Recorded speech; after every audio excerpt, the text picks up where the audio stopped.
From now on, we're going to take care of my sister and my niece.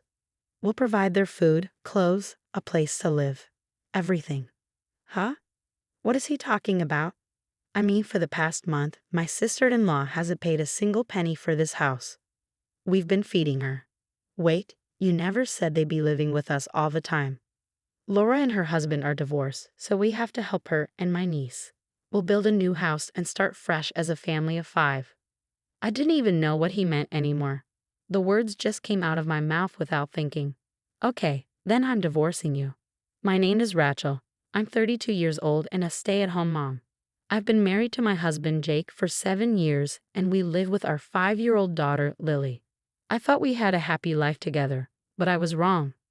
It turns out the most important person to Jake wasn't me or our daughter. It was his sister. This all happened one evening. I thought it was Jake coming home, so I went to open the door.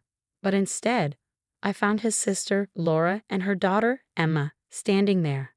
I'm home. Welcome back. Oh, Laura, what are you doing here? I brought them, Jake said.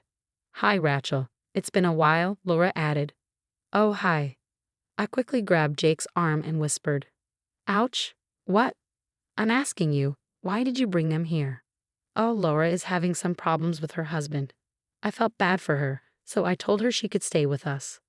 No way. That's insane. What? Why? You should have asked me first. This is my home too. Lily is here as well. So you want me to abandon my sister? That's so cruel. That's not what I'm saying.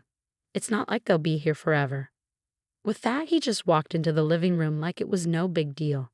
But of course, I wasn't going to let them stay forever. I had learned over the years that Jake was way too attached to his sister.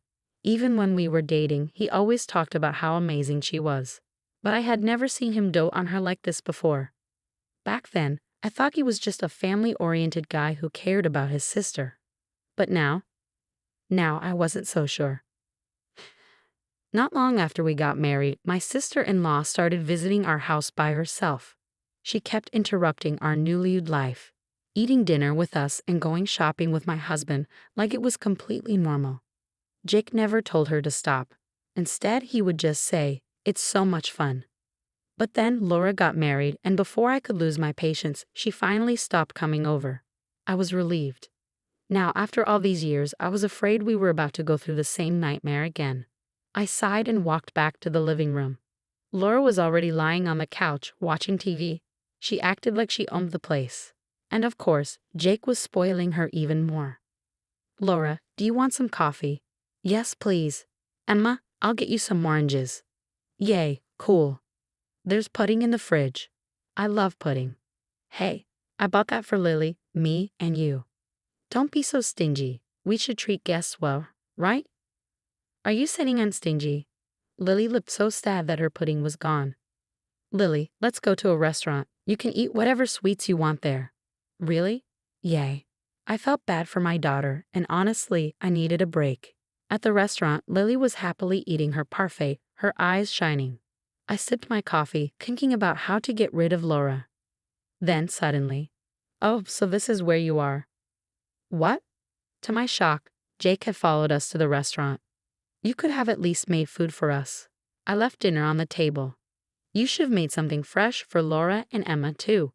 Rachel, you're not much of a housewife, are you? What? What are you even saying? Instead of arguing, he sat down, looked at the menu, and ordered steaks for himself and Laura. He also got a kid's meal for Emma. I had been hoping for a quiet moment alone with my daughter, but now that was ruined. Then Laura suddenly said, I want the same parfait Lily is eating. Jake added, yeah, I want dessert too. So he ordered 2 more parfaits and Laura and Emma shared one. How much do you even eat? You just had pudding before this. That's why we came to a restaurant. Ew, I'm so full. Me too, I'm getting sleepy. Well, let's go home. Then, just as they stood up, Jake said, Rachel, pay the bill. What? Before I could even react, he walked out with Laura and Emma, leaving me with the check. In the end, I had to pay for Laura's food out of our family budget. And since Jake ordered expensive meals, the bill was nearly $50.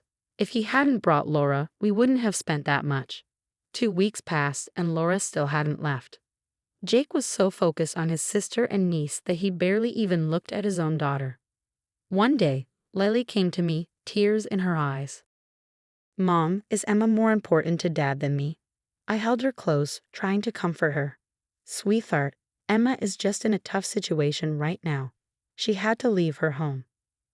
But deep down, I knew this wasn't just about helping family.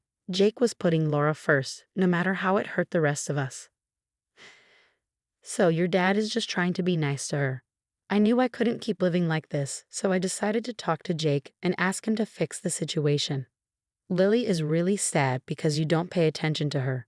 I'm not saying you shouldn't care about Emma, but you need to be there for Lily too. Jake gave me an annoyed look and muttered, "Okay. What's with that attitude? Are you really that bothered by spending time with your own daughter? Why do you have to be so annoying? Fine, I'll talk to Lily too." But even after that, nothing really changed. He still spent most of his time with Emma and only gave Lily attention when he had extra time. A whole month had passed since Laura and Emma moved in.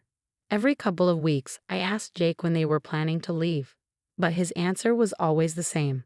I don't know yet. Laura and Emma did whatever they wanted, and no matter how much I cleaned, the apartment got messy again in no time. Our place was small because we were saving money to build a house in the future.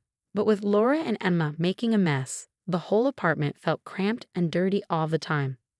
Originally, we each had our own room, one for me, one for Jake, and one for Lily. But ever since Laura moved in, I had to share a room with Lily, while my old room became Laura's. Just when I thought I couldn't take it anymore, Jake dropped a bombshell. From now on, we'll be taking care of my sister and niece. We'll pay for their food, clothes, shelter, everything. Huh? What is he talking about? Laura hasn't paid a single penny since she got here. Wait a second, you never said they'd be living with us forever.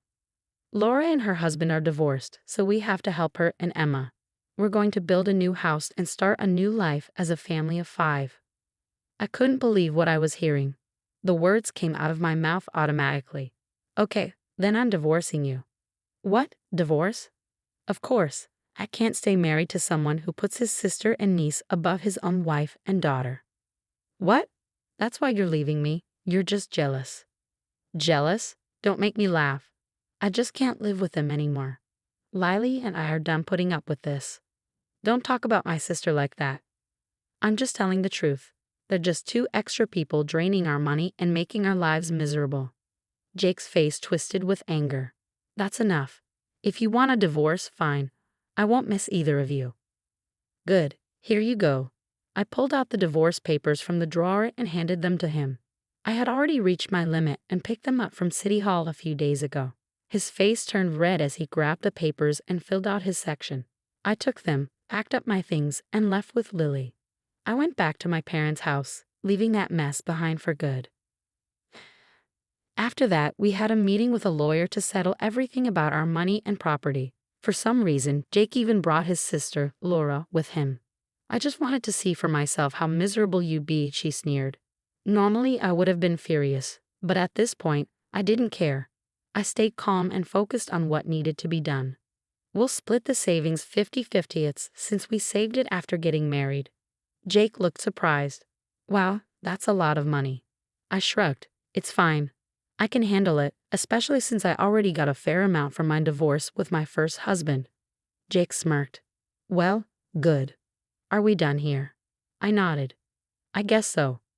Jake turned to his sister with a smile. Laura and I will build a new house and start a nice life with Emma. Laura smirked at me. Ha, and you? A single mom living in a tiny, rundown apartment? That's so sad. I smiled back.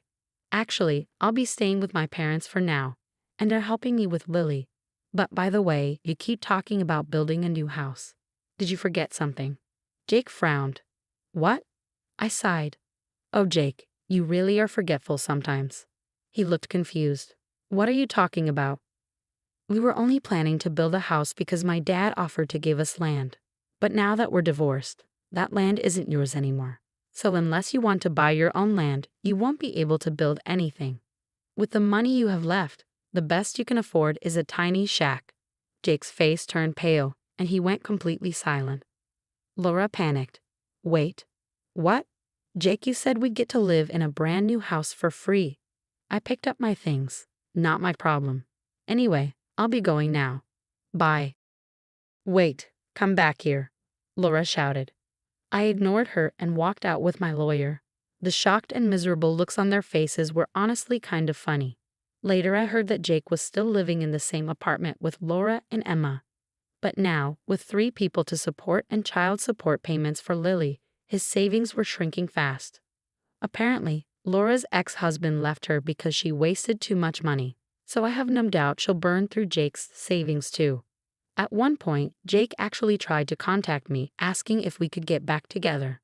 I ignored him and blocked his number. Meanwhile, I got a new job, and my parents are helping me take care of Lily. She's really close to them now, and they adore her. She doesn't even ask about her father anymore. Since the divorce, she hasn't once mentioned wanting to see him. I'm focused on raising my daughter and building a happy life with my family. Thanks for watching. If you like this story, don't forget to subscribe to the channel. See you in the next video.